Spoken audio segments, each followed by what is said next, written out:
tuned for today's episode of Breaking the Biz, an informative podcast where we dive into the world of entertainment by interviewing seasoned professionals who have made their mark in the industry.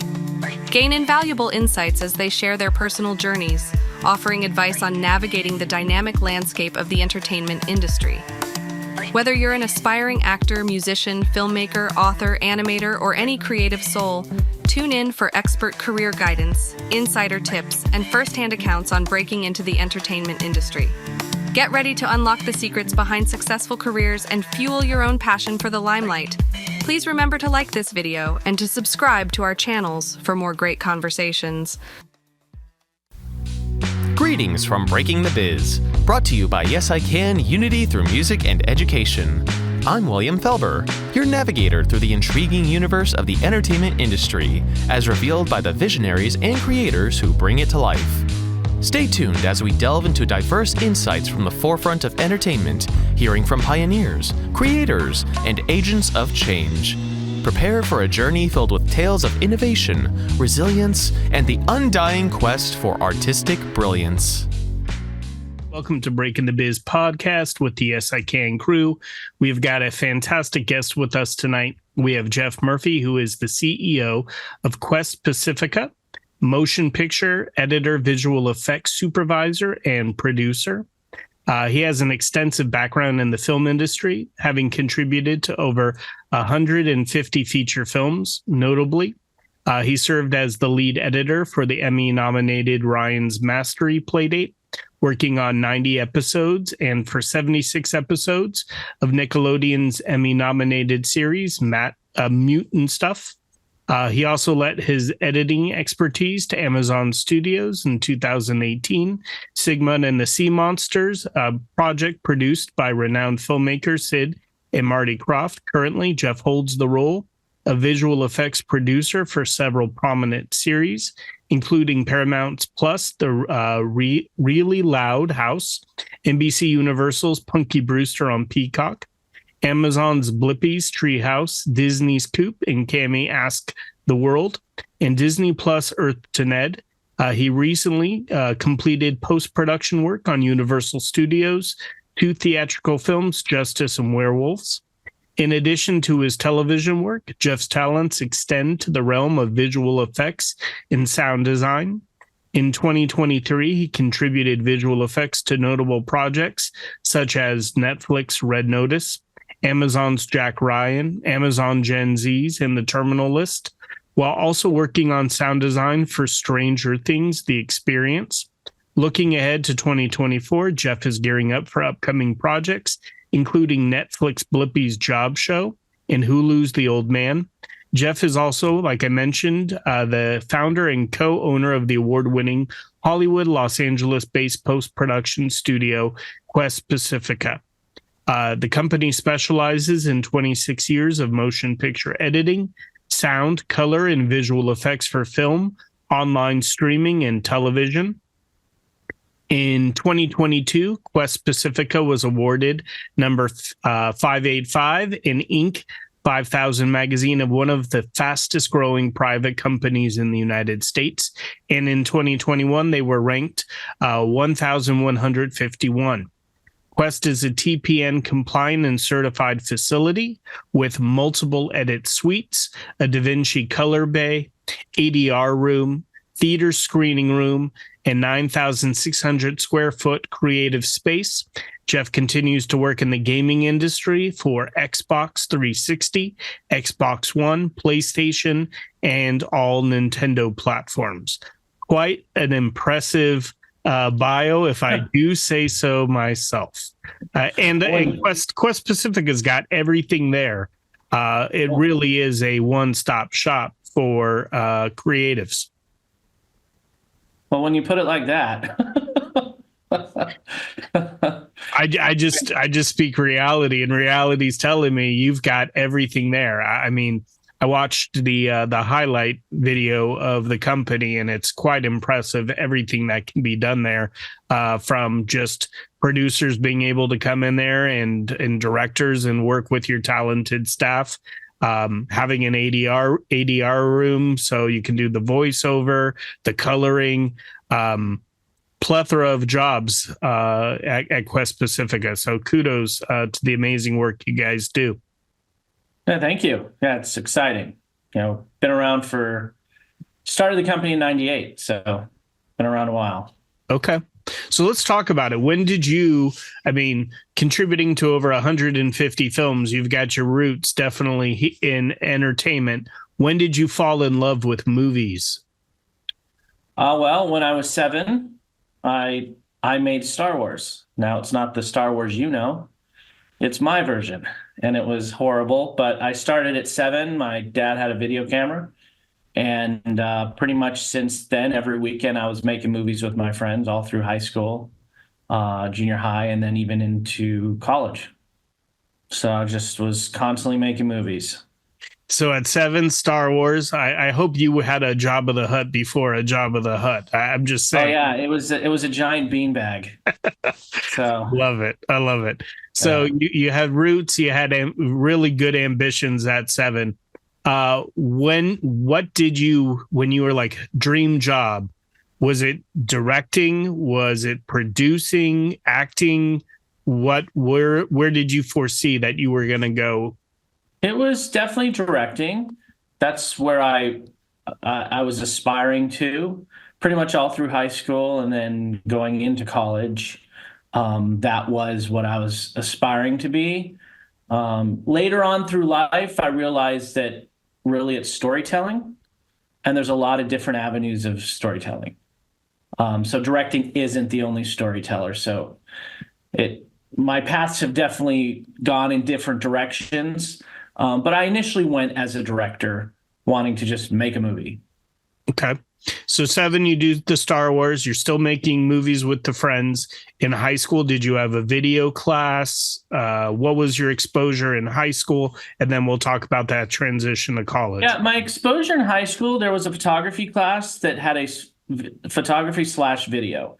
And so I was able to edit the video, the senior videos. And I had this weird program at home that they used at the school, which was literally VHS decks back and forth.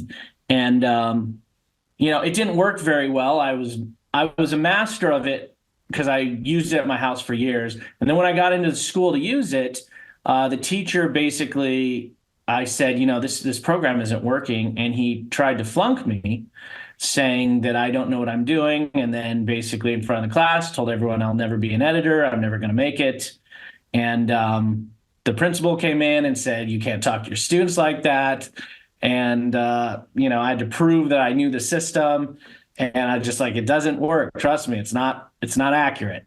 And so that was my experience of it in high school. So I just really decided to make it on my own and do my own stuff outside of the high school. It's always sad when there is a teacher like that. I can think of the basketball player who, Jaylen Brown, and the teacher said, you're going to be in jail. And, still now in the NBA with getting the largest salary, thanks that teacher. I imagine, do you ever think about when you were winning the Emmy, getting up there and going, thank you to that high school teacher who said I would never amount to anything? It's funny because I was ready for that. I had been saying if I ever get nominated or if I ever win an award, I am going to call him out. But no, I didn't. I don't know. I chickened out. Took the higher route. It's okay. But so you do that in high school. Obviously, you're over it. What do you decide to major in and pursue when you go to college? So right when I got out of high school, I got a job editing weddings and bar mitzvahs. And I probably did over 600 of them. Just throughout 6 years. And this company was pretty big, so they're doing 8 or 9 a week. And I was just nonstop editing weddings. And then I got a loan for a $10,000 camera and went out and shot weddings. But then I filmed movies with that camera and paid it off in 6 months. And then basically went to a junior college, community college. I went to Pierce College in LA. And where are you guys? We're Santa Clarita, so we're definitely Cal Arts and College of the Canyons. Okay, yeah. So I went to Pierce College, which is in Woodland Hills, And they had at the time they had a couple of film classes and like history of cinema, and just a few classes. There weren't a lot, but I went to community college there, and basically at night I was editing my movies and filming four feature films during while I was going through Pierce, and with the wedding company in the middle of the night, I was editing. So basically, I worked from 9 to 5, and then basically 7 o'clock, I'd come back in and I'd stay there till 4 in the morning. I'd drive home, get a couple hours of sleep, and then go right back to work. And that's pretty much what I did for like 4 or 5 years. And then after Pierce College, I transferred to Columbia College Hollywood Film School. I love it. And I want everyone to just acknowledge the hustle that you had at a very early age, even from, the editing of the bar mitzvahs and the weddings to going to school and not really spending so much time just relaxing video games. You're working, and you are putting in, starting your 10,000 hours to master your craft. You really are working on editing and all different facets. So once you absolutely go for it, I didn't mean to cut you off. I definitely that definitely is accurate. I was one that every weekend I just call friends that weren't wanting to do acting or anything, but they loved it and they got everyone off the streets, right? We didn't do anything bad. We made movies and did anything we could. And at the time, I didn't realize my philosophy of how I was, but I've definitely realized it throughout the years that I've always kind of considered there's dreamers, which is what you've got to be. But then there's dreamers that do action. And then there's one more component, which I didn't really realize till later in life, that there's dreamers, then there's action that you do, and then there's not stopping. Because a lot of people they see walls or barriers, or they're tired, or other friends are doing some other fun stuff and things like that. And I just knew exactly what I wanted to do. I just wanted to be in the movie industry. So that's what I just went after. So I just kind of felt like any time I wasn't doing that was almost a waste of time. So that's and doing weddings and bar mitzvahs and all that kind of stuff, it's storytelling. It's storytelling of that day. And I took it very serious. I was editing these demos for the wedding companies and then competing internationally, nationally with demo weddings and winning first place in Vegas, editing these demos for the companies or for weddings using movie themes and movie concepts.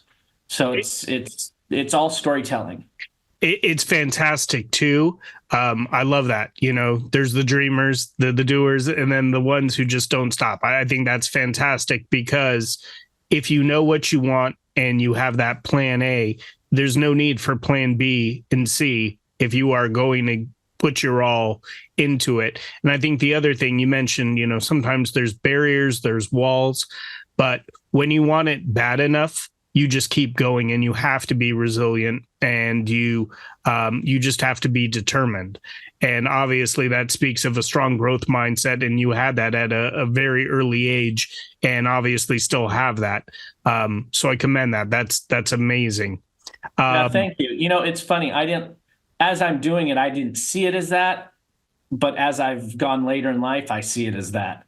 I just was just doing anything I could to make a movie. That was it. Just make more movies and make more movies. Perfect. So after you're now at the School of Columbia, what are you still now working on making movies within the college? Still editing and doing the bar mitzvahs on the side as well? Yeah. So I was Columbia in Hollywood was more of a night school. It was late classes in the evening. So I was able to work weddings and stuff during the day. And then at night, the classes were from like 6 to 10:30. And then I would literally drive straight there and go edit in the middle of the night. So at the film school, I learned a lot and it was great. And, my experience in college was more about the networking and connections I was making than it was necessarily what I was learning, because we have a lot of resources on how to learn, and like the 10,000 hours, going out and doing as much as you can. Like, when I took an editing course in college, I knew how to do most of that already because I'd been editing movies. But, the great part of going to Pierce, going to Columbia, is that there's like-minded people that want to do the same stuff. And then I'm finding that I'm networking, and I still work with the people that I was in college. My great friend that was a nothing in college, he's the cinematographer for Walking Dead. My partner that I produced a movie when I was in Columbia College, he's the assistant editor for every Avenger film, making $10,000 a week. So I built these same people that came out of there, which, in hindsight, you kind of look and go, well, what did Spielberg do? He started off with John Williams. He started off with Michael Kahn, the editor, and they basically stuck with him for his entire career. And he started with his team then. And I very much have that same kind of experience of working with the same people. And I think you bring up a great point, is when you are, it's natural networking when you're working with like-minded individuals. You can also find individuals that have certain skill sets that maybe you don't have, and that obviously makes collaboration that much better. You've surrounded yourself with individuals who are as talented or more talented to help you rise to the occasion. Obviously, you're not one of those individuals who get distracted off of somebody who's just having fun or just going to college just to have the parties. You went there to just continue to work on your craft and to make more movies. And I think that is it's phenomenal, too, to see the success of other individuals as well. Once you graduate, I want to ask, did you get an internship from the school? Did the school, I mean, I know you obviously were editing and you already brought that knowledge to the school, but did they help you with an internship or a job placement while you were at the school or when you were close to graduating? A job placement. So my first job, I was hired by my professor. So my professor hired me, and within that first year, I made $80,000 editing videos for cancer survivors. He did a lot of documentaries, and basically years later, I said, "What made you, hire me? Why did you do that?" And he said, "I looked around and I looked for the people that are taking it serious, and you were an editor and you were taking it serious, so I hired you." I did that for 3 years with him, and made great money like immediately. And that was from my professor, and which is interesting because I teach a class on Monday nights at Valley College for editing. And then in the spring, I do visual effects. And I've hired 2 of my students, and they're making $4,000 a week. And it's just, one of those things where I live by this. And it's something that I realized was happening to me when I was in college and I didn't know it. And if there's, anything that I say, it's this. It's that you're always being interviewed and you don't know it. And that's something I live by. So anywhere I go, if I go to a party, if I go to a Hollywood event, if I go to schools, anywhere, I just assume I'm in an interview and I don't know it. I just don't know who I'm around and who's my potential employer at some time or a potential collaborator. Am I, making an ass out of myself, or am I being a good person? Do I complain about the late hours and all of this stuff? And people are watching you and experiencing that. And I have gotten some of the craziest work from some of the weirdest places, like wearing a T-shirt at my son's baseball travel teams, standing in the field, and I got the largest job I've ever gotten in Hollywood by just not being a jerk. I was just a normal, I wasn't a dad out there going crazy like most of the dads. I just was a normal there. I was polite, and I didn't know that the lady I'd been sitting with for 6 months was one of the top producers in Hollywood. So I kind of used that. And in high school, I felt that was happening, and in college it really happened where I was being scouted by my professors, because my professor that hired me said the other professors were talking and saying, "Hey, does somebody know a cinematographer? Who would you recommend?" And then someone say, "Do you know an editor?" And then someone go, "Yeah, you got to use Jeff. He's doing all these things." So that, they're talking about us, and you just, So the truth is it, it's a giant networking experience in college. I'm always asked this. I'm asked this all the time. How do you get your foot in the door? How do you get your foot in the door? I just want to get into Hollywood. How do I get my foot in the door? And honestly, my answer is this: when you're in college and you're taking film courses, your foot's in the door. What you do when you're in there is up to you, and the networking that you do is up to you, and how you present yourself and let people know what you do, and also collaborating with people. And like you just said earlier, Brett, where you were saying, if there are people that have different skills than I do, we help each other out, and it's teamwork. And Spielberg always said it best. He's not the best filmmaker. What he does is he's the best team builder, and that is what you're trying to get out of film school or being in college. Is that the like-minded is the goal-driven, and that goal-driven makes people rise to the occasion. And you go through the trenches. You go through crazy stuff. You have no money. You're going through trying to make a film or making, a commercial or whatever you're doing. And you're going through all of the same exact emotions, the same exact seriousness, and the same exact professionalism as we do on big films. You just don't have the money. So you have to actually get more resourceful. Look, when I'm on a set now, you just say, I need, your camera breaks down, and you just say, oh, I need another one. They go to the truck and there's another one in there. But when you're doing something in college and your camera goes down, it's like, well, now what? Like, how do we improvise? So there's more knowledge that you're learning at that stage than you are when you're in your profession. So that to me is, film school was crucial, because it's not so much the knowledge that you're gaining, because that's kind of the given. Like, okay, I'm going to go learn about editing. I'm going to go learn about writing. I'm going to learn this. But what you don't realize is the people that you're around is your potential employers, your potential team for the rest of your life. And that's the crazy part, because I'm always like, never sit in the back of the room and be quiet. Like, let people know who you are. Let your instructors know who you are. Let everyone know how you want to help them in their projects. If someone goes, if you want to be a cinematographer, and somebody says, does anyone know how to do camera? It's like, yes, I do. I'll do it. You hop on as many of these as you can, because your career in this world is a process of elimination.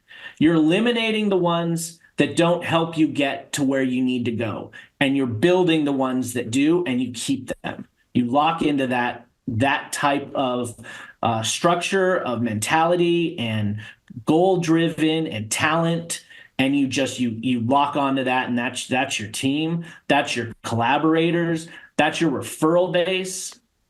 Because the truth is it's the film industry is 100% referral, not 99. It's 100.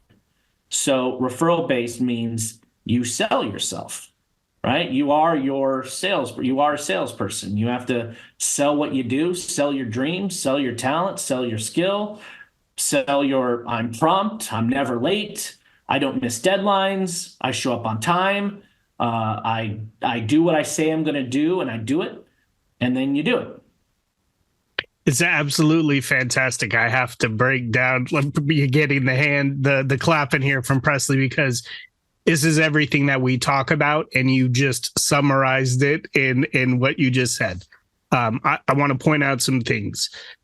You are not the first. You're one of the many talented individuals on a very high level who were hired by their instructor. And that speaks volumes. I love your analogy of always being on an interview, because it is absolutely true. You never know who you are around, where your next opportunity is going to come from, your next job. You mentioned being in the classroom, not being the person in the back who's shy and not verbalizing their wants, their needs, and their desires and their passions. The example of raising your hand, does anyone know a cinematographer, cameraman? Yes, I'll do it.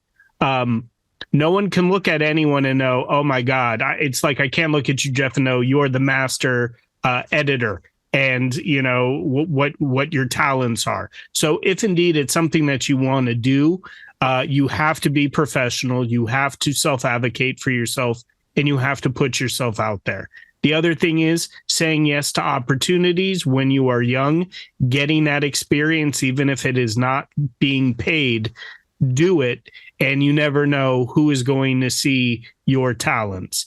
The things that you talked about, being on time, working harder than everyone else, people know that. I was not aware of 100% referral, but that absolutely makes sense. People want to work with people that they know are going to show up and get the job done. The other thing that you mentioned, not being a jerk. I cannot tell you, we've had maybe 400 guest speakers, and everyone says everyone can be trainable, everyone can be molded, but if you're a jerk, no one wants to work with you. So be a good person. You never know what opportunities are going to come from that. Before we go into what comes after the cancer editing for 3 years, I have to ask, what was the biggest project that happened based off of being at the travel team game, not being a jerk, wearing the shirt? What job was that led to? So what that did was that led to me. So I started my company the day I graduated college. I literally started my company and had an opportunity to direct a movie. After I was doing all these cancer videos, while that was all happening, I started a business on the side and was editing movies as much as possible and whatever I could. And when I wore that shirt, what it said on the back of my shirt was "Fix it in post." And because I had that on, the producer comes up to me and says, "Are you an editor? Because you have a post shirt." I said, "Yeah." She goes, "I never knew that." I said, "I've hung out with you for 6 months. How do we not know that?" It's because we didn't talk business, right? So it ended up being the daughter of Sid and Marty Krofft. So Sid and Marty Krofft did Land of the Lost and HR Puffin stuff, all that weird 70s and 80s shows that's always like psychedelic and looks like it's drug induced. But they had 3 giant shows with a network now. And what that did was that changed my company from being 5 to 6 people up to 25 people, got us into television, got us into the networks. And then we became Nickelodeon's post-production company. So that kind of changed the path of what my company was doing. So it was a huge thing, and it was all based off of just because I was, wearing that shirt, So it's worth buying those shirts for my company. Yeah, absolutely. So from that, you're doing editing on those shows. What comes next for you? And did you just created the LLC right when you graduated college? Yep, right when I graduated college. I was like, I gotta have a business license. I gotta be something. I can't wait for something to happen in the movie industry. So I was very thankful for the cancer videos and all that, and I was making money. But then a part of me is like, I gotta make movies. I'm not, I'm right out of college, man. I gotta get going. So what I did was I started off doing editing because that's what I was getting paid to do. I wanted to direct, but I was getting paid to do editing. So that was an obvious go-to. My clients became more bigger as each film went because I start with filmmakers at this point, and then they grow and I grow, and then I have more of them, and we're all growing at the same time. So I brought in assistant editor. And then I realized I could get into visual effects when I started doing military work with the United States Army, the Department of Defense, the Pentagon, the Feds, the CIA. I was doing a lot of editing and visual effects, and that got me into Call of Duty, the video game. So I was kind of being known as the guy that does visual effects for military stuff. So I started working on all of the Call of Duty franchise, and then ended up producing 35 video games for Xbox and PlayStation and all that stuff. And and as that's growing, I'm building my film clients as well. And then when we got into television, that got us into a really great spot. And we were growing at a very nice rate. And at the same time, we were doing, 10, 13 movies a year, feature films, all different kinds. And then what was very interesting was, I was the what I didn't know was that there isn't just movies, right? There's television, there's streaming, there's military work that is done creatively. They hire Hollywood companies to make stuff for the military all the time. Video games, I didn't know I was going to be doing Call of Duties and NBA games and all that stuff as filmmakers. I work for the LA Kings still. I manage all of the video cameras for the live games. I have to determine all the goals, assists, and offsides. I didn't know that that's like an editor does that. And so you just find that your industry is a lot bigger. There's so many more opportunities than just making a movie. So then when COVID hit, we were doing visual effects, and because I had a company that was a good sized company, but I wasn't like Photochem and the big post-production companies. When COVID hit, they had to shut down, and I was able to stay open and have my employees go remote. And then so I immediately landed Disney, Netflix, and Amazon. And when that happened, I went from, 20 some employees up to 75, and then, dropped down to 55 and rolled around all those numbers. But just skyrocketed, started working on Stranger Things, working on, big shows and big movies, and, working for the big studios, and being represented by Universal Studios as their post house. So it got really big.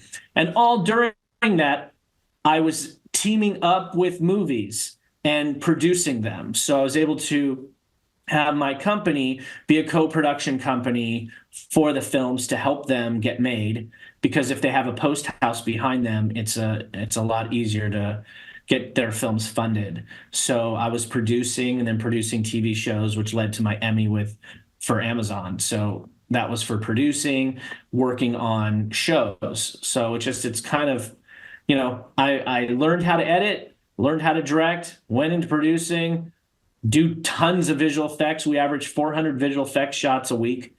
So it's a lot of different stuff. And so basically what a post-production company is, which is what I am, is we do editing, we do sound, we do the color correction, we do visual effects, we do the music, and we do all of the finishing, which means once you're done with everything, you got to put it together and get it all ready for the networks and get it overseas and dubbed in multiple languages. And, every streaming service has different requirements of what they need and how they want it delivered to them. And, their booklets this big of their deliverables. And so we do that. That's it's a mind-blowing and fantastic, such kudos. One of the things I have to point out is a lot of times people go, well, I want to be a director, I want to do sound design, but they don't realize that if you have a certain skill set, even if you want to try something else, you do it and you use your craft to open up doors. And I love that you were like, editing is my go-to, but I'm interested in directing, I'm interested in producing, I'm interested in the visual effects, and eventually all those doors opened up for you. So is Quest Pacifica the LLC that you created right out of college? It was called Quest Pictures. Okay. And then in 2013, I merged.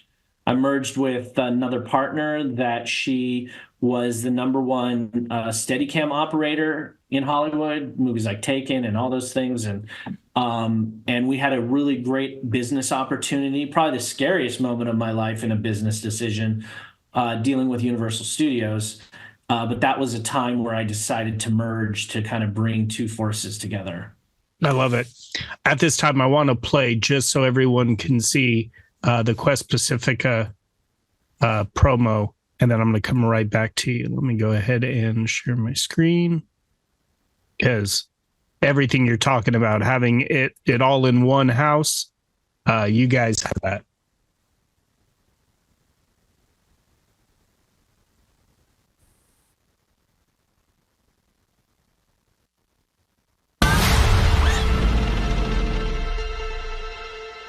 We are a full-service post-production company. We do everything from editing to visual effects, sound mixing, color grading, finish, and delivery. We are with you from the very beginning. During pre-production, you will be assigned a point of contact to answer any post-production questions that may arise. And we have supervisors available for on-set visits. We are available to help schedule, budget, and find creative solutions for the post-process. Once your footage arrives at our facility, it is immediately backed up and converted to proxies, where it is synced and organized by our assistant editors. Now our editors can get started.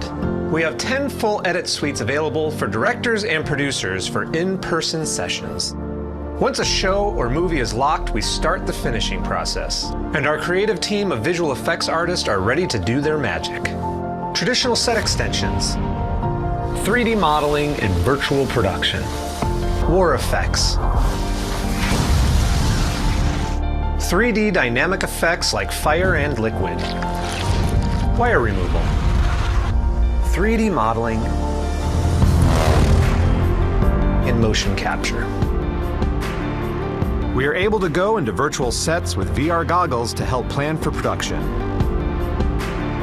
On projects that require 3D animation, we also provide storyboards and animatics. From huge fixes to tiny adjustments, Quest Pacifica is your one-stop shop for all your production needs. Our color bay is equipped with two LG color-calibrated 55-inch monitors, where our directors and producers can have color grading sessions. Our sound department can polish the dialogue and add sound effects and music. And for your convenience, we have an in-house ADR booth, and we even have a small stage for inserts and pickups. Here, camera and lighting teams are available to film visual effects elements for all of our productions. Once your film or TV show is mixed and assembled, we have two options for final screening: a small theater with a 150-inch projected display, and a screening room with an 85-inch Sony television where you can also have final edit sessions. When it comes to final delivery, our staff is experienced with delivery specs from all the major networks. Many of our clients and creative partners come to Quest Pacifica for just visual effects or just editing, but then realize we do everything. Basically, the a la carte menu of services. But many of the shows and feature films really take advantage of the all-in-one service.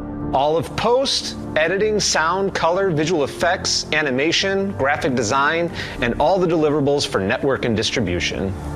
At Quest Pacifica, we can do it all.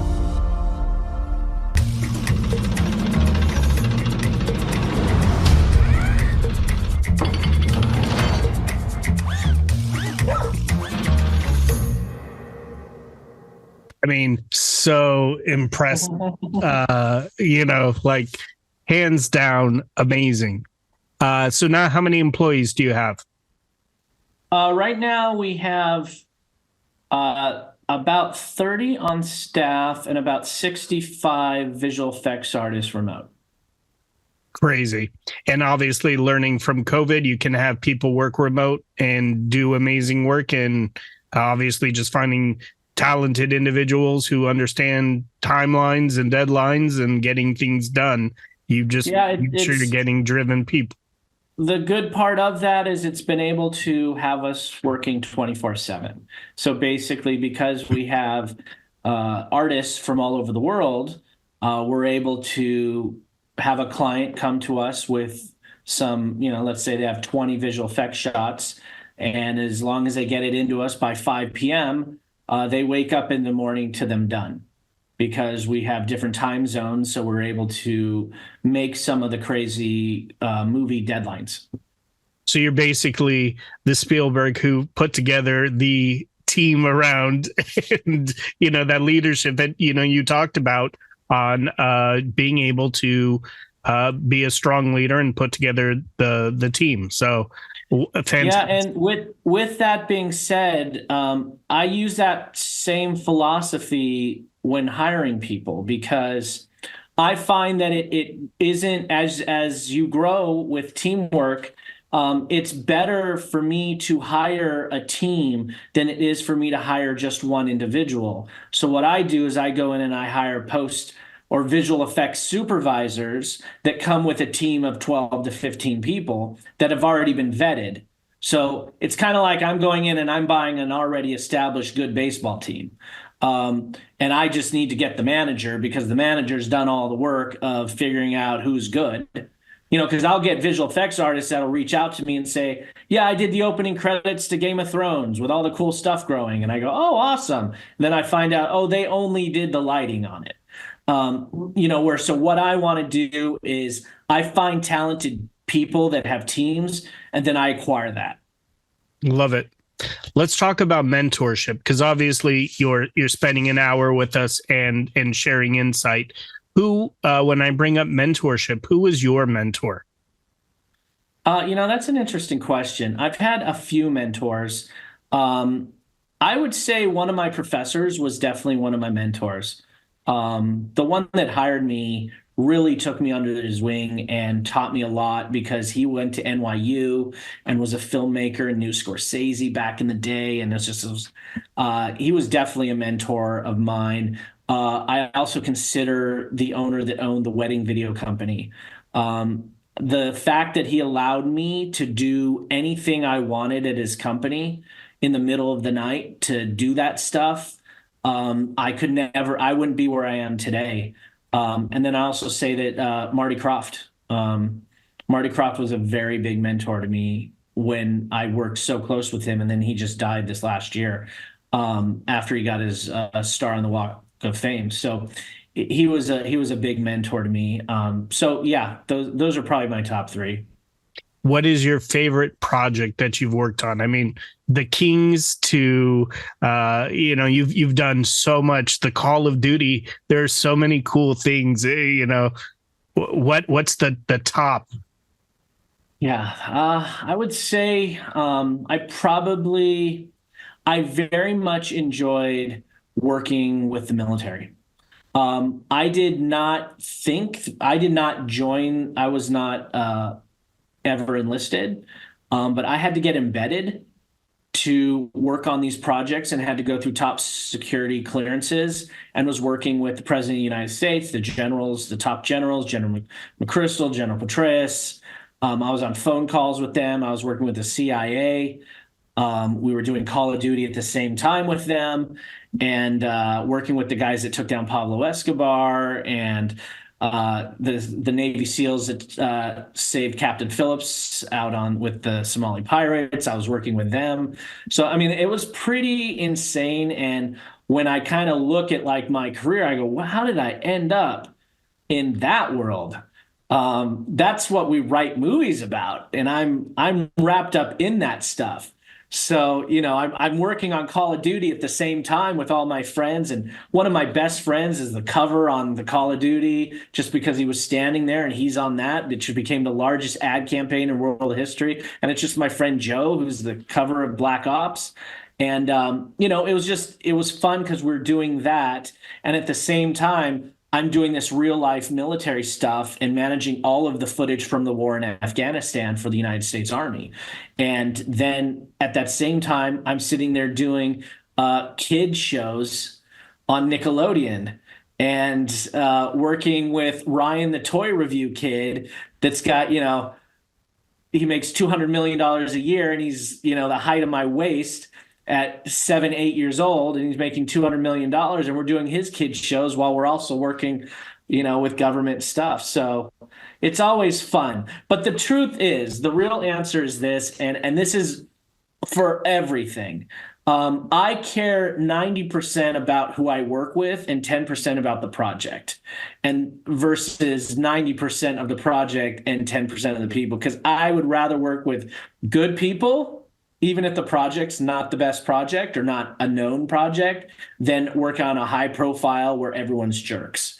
Life's too short, and I'd rather work with people I enjoy. And I find the challenge in projects that necessarily aren't, the most prestigious projects, because you got to get scrappy. You got to get down and dirty and figure out how to do it and get experimental. And it brings you back to when you're first starting.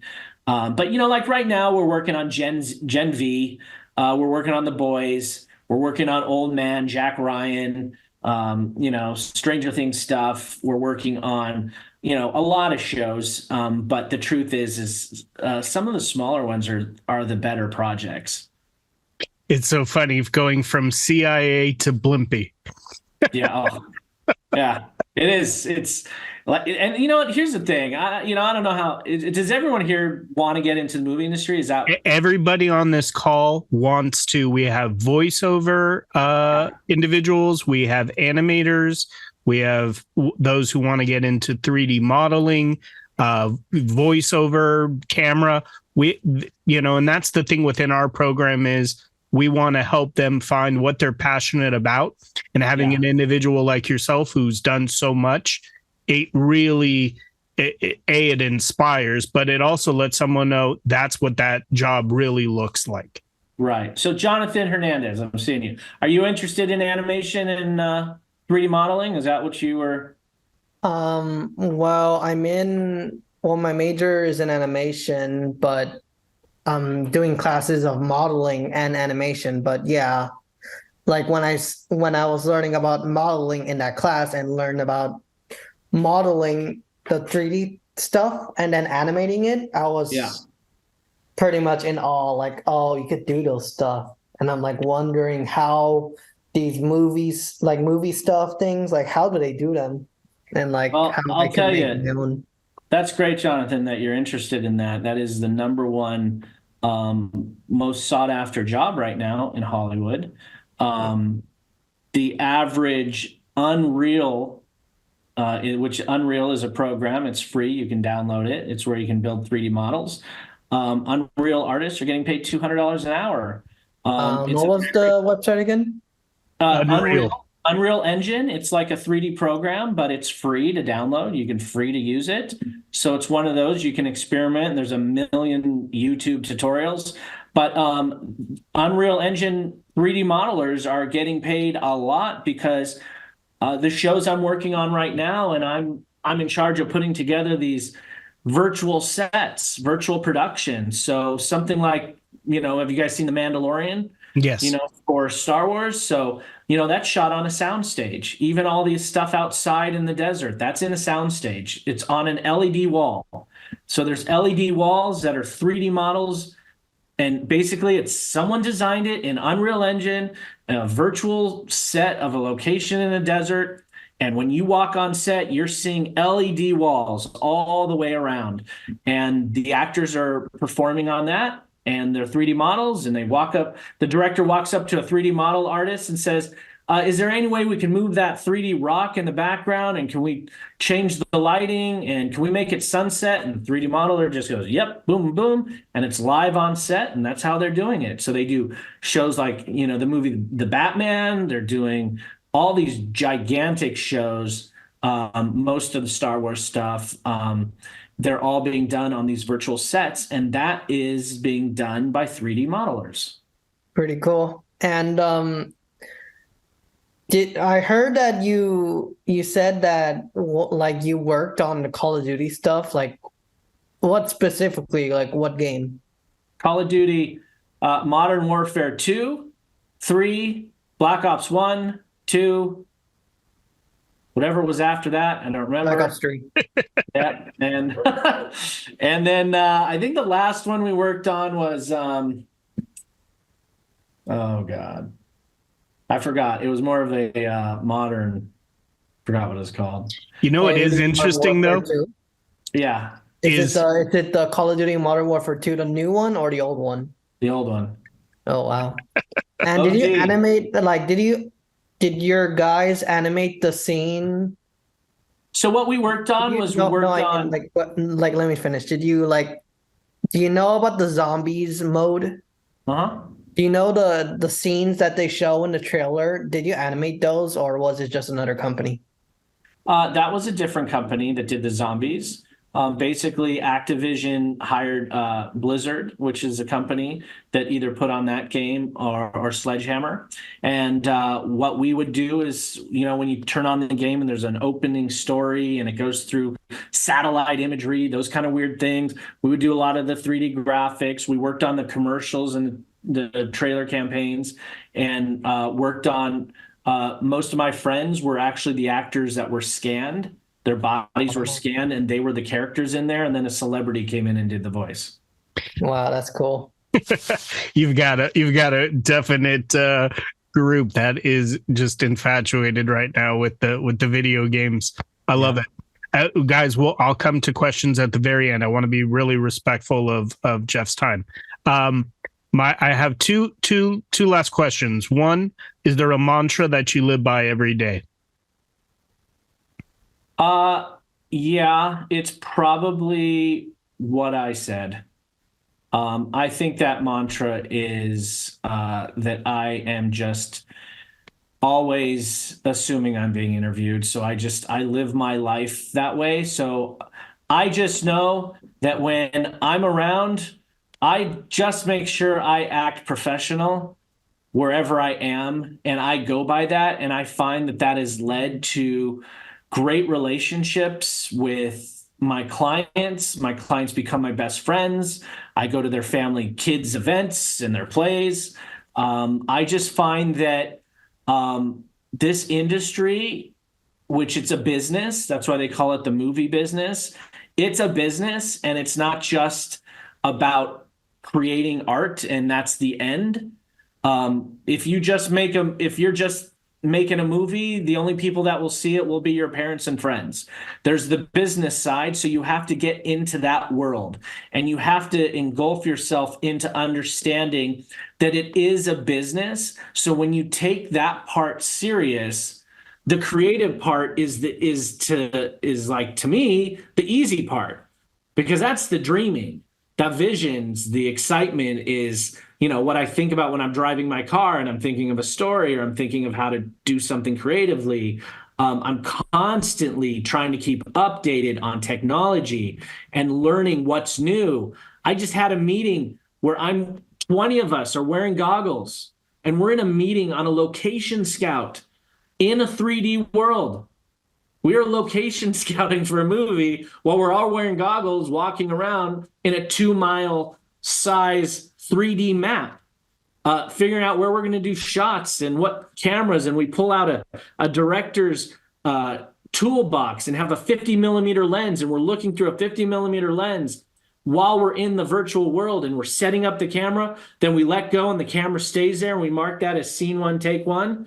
And then when we come back to the shooting day, it's there ready for us.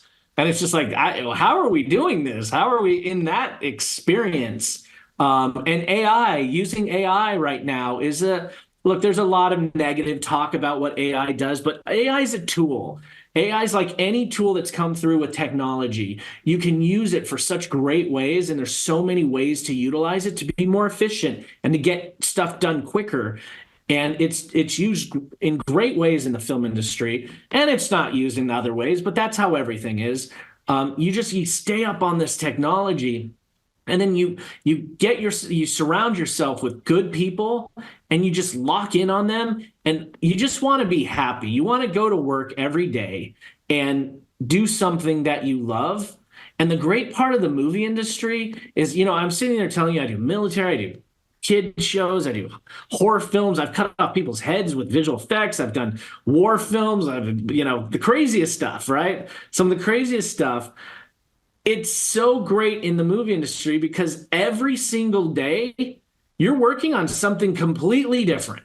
You're not like walking in doing accounting where you're like, okay, I got to do the books and do it. No, you walk in and you're like, what am I doing today? I'm cutting someone's head off with a visual effect and using blood effects.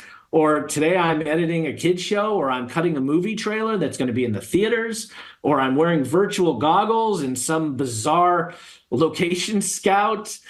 You're showing up on set, meeting great filmmakers and celebrities and actors that you become friends with. So it's such a great thing. So that thing I said in the beginning where you just got to dream and then do it, I find, so many people watch a movie and go, I could have done that. Why did that director get that opportunity? I'm just as good. And I just want to say, well, they didn't stop. That's the only difference. It's not that they're better. It's that they didn't give up, and they pushed, and they networked. They networked. And look, I'm talkative now, but I wasn't when I was in high school and college. I was very quiet, and it took me a while to realize what the game is in the industry. The game is very simple. The game is this. It's 100% by demand. That's it. If you're in demand, you're wanted. If you create a demand, then they want you. Someone goes, oh, I got to use that person as an editor. Why would I not? I got 4 other people that want to be editors, but I obviously have to use this person because everyone's telling me I got to use that person. That's a referral. People go, oh, well, you have to use that. You got to use Jeff. If you don't use Jeff, you're in trouble. That is a demand. So you're creating a demand. I once, as a quick little side story, just so you can understand how this works, I did a film in film school. I did the first feature film out of Columbia. I did a film. They said, you can't do it. They said, we don't allow feature films in film school because most students don't finish. They do a 20-minute film or a 5-minute film or a 1-minute film or a commercial, and half of them don't finish. So you can't do a feature. And I said, I'm going to do a feature. I'm going to get it done. And they said, you only have 4 months. No one's ever done a feature. So I had to go to the president of the school and said, I'm doing this feature. I'm going to get it done. If I don't get it, then flunk me. But I'm going to get it done. I'm going to raise $100,000. I'm going to ask as many people as I can to put in $1,000. So I ended up making this film. I turn it in. I get it done before everybody. And half of the students didn't finish their film. And I finished a feature. So I went to Sundance with this film. I didn't get into Sundance. I just went to Sundance, okay? Went to Sundance, took the movie, passed out a bunch of one-sheet little posters of the film, looking for a distributor to buy the film. And I made 200 calls with my other producers, and every distribution company said, absolutely not. We're not taking your movie. No one's in it. There's no, nudity. There's no sex. There's no violence. It's just, what is it? I said, it's a spy film. It's a love story spy film. And they said, yeah, no, we're not taking it. It doesn't have anything that we want. Sorry. So I go to Sundance, and I get one distributor that says, you know what? I think we'll take it. And I'm like, oh my God, this is the greatest thing ever. So I get a 17-page contract. I don't know how to read it at all, and I've never gone through this. And this was on a Friday, and on Monday, I had to by the end of Monday, I had to make a decision of whether or not to sign. If I don't sign the contract, I don't get my film made. So I'm on cloud 9. I come back, I fly back in LA on Sunday night, and I decide, you know what, hold on. I'm going to call my producers, bring them in. All my producers come in. I said, so look, we got this contract. We got to sign it. Everyone's like, sign it. I mean, we hit gold. And I said, yeah, but you know what? Hold on. Give me Monday to play the game. So I called back about 15 of the distribution companies that had said no. And all I said was, listen, I know you said no on my film, but I just want you to know I have a contract sitting on my desk. I have to make a decision by the close of Monday day whether to sign with them, and I just want to give you one more opportunity. And by the end of Monday, I had 10 contracts from the people that said no. And the point is, my film didn't change. It was still the crappy movie that it was. Okay, nothing had changed except one thing, and that was there was a demand for it. Somebody else wanted it, so then they want it. Why does this person want it? We must have missed something. So they immediately are wanting it because there's a demand for it. And when I realized that, that changed the way I do business, the way I changed my career. I really realized that the demand of the project, your script, your story, your career, you're an editor, you're a graphic designer, whatever career you are, if there is that demand for you, then they're going to want you. So then how do you create the demand? You tell as many people what you're doing, you help them, and they will help you, and it will be a back and forth. So when they're sitting at a party, okay, have you guys heard, like, you can make mailbox money? What that means is you're out there doing your job, you're doing your 40 hours a week, whatever you're doing. But meanwhile, there's something else that's bringing you money, like stocks or the stock market. You don't have to do anything for that. It's just doing it. Well, I look at that as a referral. I'm working my normal day. I'm working 9 to 5. I do my day and I put in my time, and that's all I can give. I can't do more hours, or I'm going to be tired. I'm going to be grumpy. I can't. But what I can do is get myself out there. So then while I'm sitting at work doing 40 hours a week, or I'm at home eating dinner, other people are talking about me and selling me, and I don't even know what's happening. And that's the referral. So the referral is someone sitting at a table at some restaurant, and someone goes, I'm looking for, God, my film, it's almost done. It's not complete. I just need help with visual effects. And someone goes, oh, I know this guy, Jeff. He does visual effects. You ought to give him a call. And next thing I know, there's a text that says, hey, Jeff, there's this guy I want you to meet. He needs help on his film, visual effects. And now all of a sudden, I have a client for 10 years. And that was happening while I was sitting there eating dinner like I normally do.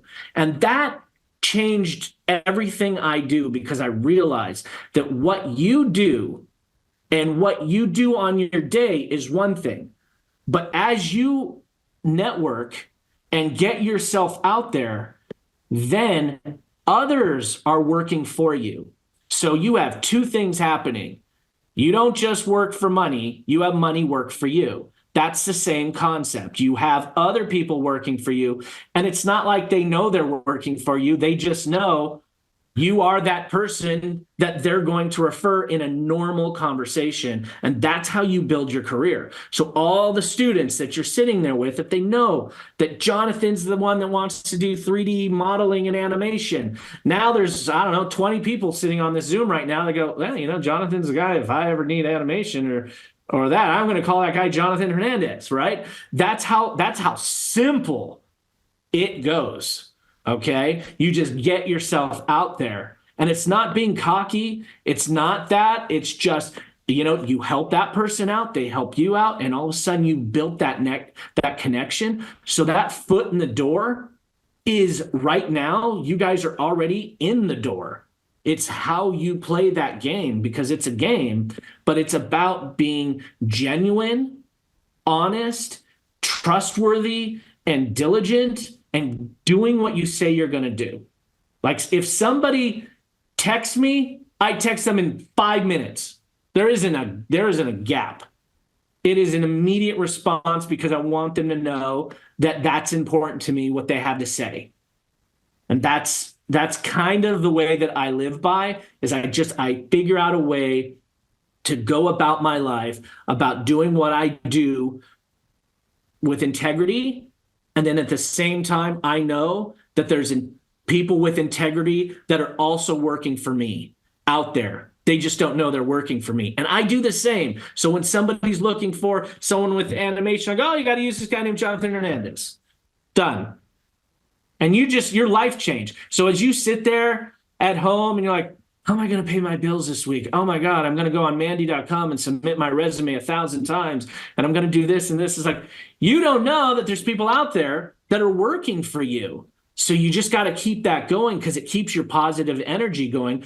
Otherwise, you just sit in front of a computer and go, what am I going to do? How am I going to get a job? No one's calling me. It's like, no, go to classes, take more classes, go to, whatever Hollywood events you can find where there's peers that talk, and go there and just schmooze, just talk around. Like, my wife, She was quiet, but this is what we do. We walk into any peer event or any type of place, and we literally walk in, we look at each other, and we go, "Are you ready?" She goes, "Yeah," and we go, "Go," and we split up. And we come back. She goes, "I got five dinners with a couple people that want to go out to dinner with us to schmooze and mingle." And I go, "I got about 5 or 6 connections here," and then it's like that, did it, networked, right?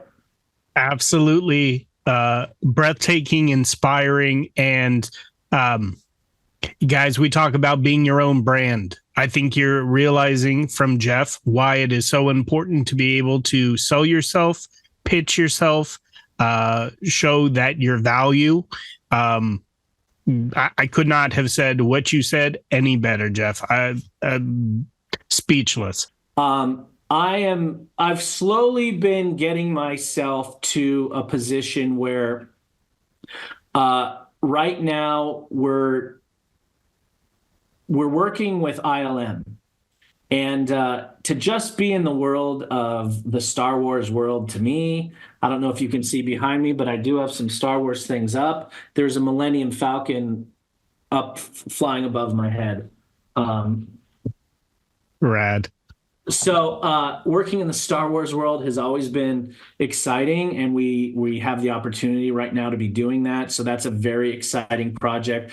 But the truth is there becomes a point in life where you want to have as much autonomy as possible to get your creative dreams and all of that. So self-producing and working on our own projects is a very important thing for me right now. So we are really trying to do as many things as possible that are less client-based. There you go. That's always fun. That's always fun. But Star Wars, next level. I love it. Yeah, we gotta work. The closest we came with Star Wars, at least for me, was we were contracted to do the lightsabers for one of the projects. That it's funny, they ILM, who does all the visual effects for Star Wars, sent us a 4-page document on these are all the specs that you have to do a lightsaber. So it stays within brand. So that's a lot of fun. But the truth is I'm real excited about certain filmmakers we work with, because I get inspired by certain filmmakers, and they could work on, how you always say, like, oh, I can listen to Morgan Freeman read the telephone book. I can watch any filmmaker just go work on something, and I learn a lot from them. And that to me is more important than the project. I'm just really excited about watching certain filmmakers. And when I teach my class at Valley College, they talked me into doing that. I used to guest speak there, and then they wrote a class for me. And, seeing students that are super excited and coming up with creative ideas that I'm just like, wow, I would never have thought of that. That's fantastic. And seeing that through their eyes, I'm very excited about that. And I just think with your generation right now, that you guys are able to just make a movie with an iPhone. An iPhone's camera quality is better than the cameras 10 years ago. And you can download Davinci on the computer for free. You can edit a movie for free on that. You can work with 3D models for free. I mean, it's just there are no excuses for you guys to make great projects. It's just a matter of will, the will to keep going, the will to not give up and just do it. You guys have so much at your fingertips. Plus the colleges now, wow, the junior colleges, the community colleges, what they offer in the film departments now is crazy. They had 2 classes for me when I was in junior college. Now it's an unlimited amount of different certificates. You can get a certificate in certain degrees within the film. It's so great. Jeff, I want to thank you, first of all, for your time. I think the students that have you at Valley College are beyond blessed and have no clue that they're having a professor that's really doing it day in and day out. That's usually they're so detached, but you're right in the trenches. The other thing that I really want to point out is you can see how passionate you are for every aspect of filmmaking and production. I love the fact that you are still hungry to learn and embrace the technology. You're not one of the individuals like Rage Against the Machine. You know that technology is right around the corner. So use it, master it in order to be successful. You have given so many examples on why you need to be resilient. Your integrity and hard work will get you through the door, and hard work will continue to get you paid and continue to get you jobs.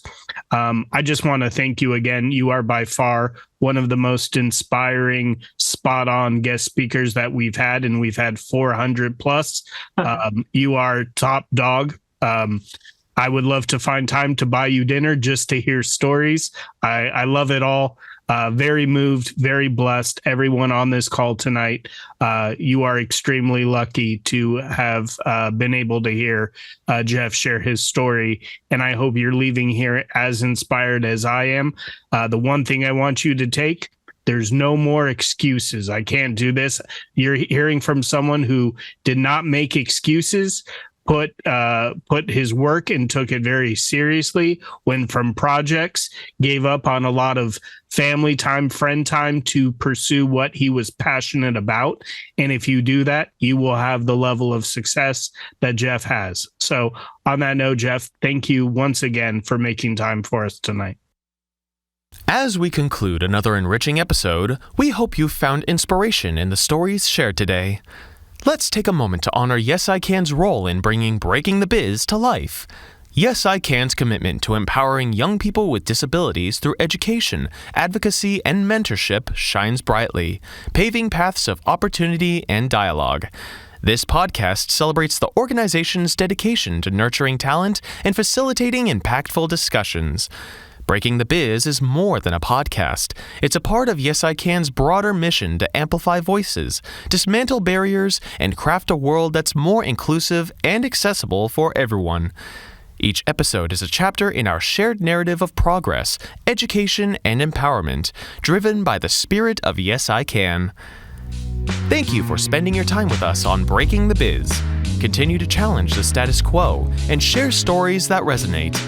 Until our paths cross again, let's keep transforming aspirations into achievements and infuse every endeavor with optimism. Here's to advancing the landscape of the entertainment industry, one episode at a time. I'm your host, William Felber.